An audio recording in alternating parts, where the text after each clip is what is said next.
Hello everyone, আসসালামু আলাইকুম। আশা করি সবাই ভালো আছেন। আমিও আপনাদের দোয়ায় ভালো আছি। আপনাদের সাথে আজকে ভিডিওটা শেয়ার করতেছি রাত শিফটে ডিউটি। আর এখন ডিউটিতে যাচ্ছি, আর সেটাই শেয়ার করব ভাবতেছি। কিছু অংশ আপনাদেরকে আজকে দেখানোর চেষ্টা করতেছি। এটা হচ্ছে আমাদের এমএমআই, আমাদের কোম্পানি। সেই কোম্পানির লোগোটা দেখতেছেন, বড় করে লেখা এমএমআই। এটা হচ্ছে আমাদের ডিপার্টমেন্ট, আমরা যে কোম্পানিতে কাজ করি সেটা। আর আমি কাজ করি হচ্ছে কোয়ালিটি ডিপার্টমেন্ট, চেক ডিপার্টমেন্টে। আর সেখানকার কিছু একাংশ আপনাদেরকে দেখাচ্ছি। আর এটা হচ্ছে প্রোডাকশন এরিয়া, যেখানে মালগুলা তৈরি হয়।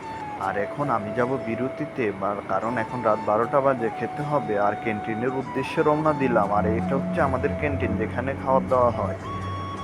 সকাল হয়ে গেল, এখন রুমে যাওয়ার পালা। সারা রাত্র ডিউটি করে গেলাম, তো এখন রুমে যেয়ে খাওয়া দাওয়া করে সকালের নাস্তা করে ঘুমাতে হবে। এখন রওনা দিলাম, রওনা দিয়ে রুমের উদ্দেশ্যে রওনা দিচ্ছি। এটা হচ্ছে আমাদের হোস্টেল, যে হোস্টেল প্রবাসীদের জেলখানা বলা হয়। এটা হচ্ছে আমাদের রুম, যেখানে আমরা থাকি।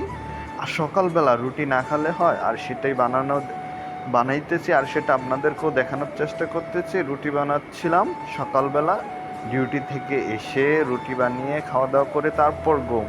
একটু তো কষ্টই হবে, প্রবাসে আসবেন, একটু কষ্ট করবেন না, তা কি করে হয়? প্রবাস মানেই কষ্ট, আর সেটাই, একটু কষ্ট তো করতেই হবে।